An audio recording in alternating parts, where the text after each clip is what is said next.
Hey everyone, welcome to Guide on How to Block Social Media Apps on iPhone. Let's dive right in. Let's start by using the built-in screen time feature on your device. Go ahead and open Settings, then tap on Screen Time. If you haven't set it up yet, tap Turn on Screen Time. Now, select App Limits. Here, you can set restrictions for entire categories of apps, like social media.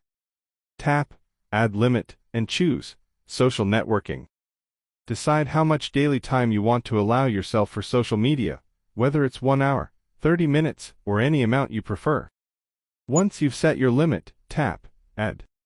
Taking control of your social media usage can make a big difference. Whether through screen time or content and privacy restrictions, you can regain focus and boost productivity. Remember, finding a healthy balance is crucial, so take charge, conquer those social media urges, and get things done. And there you have it. Don't forget to like, subscribe and share if you find this video helpful. Thanks for watching.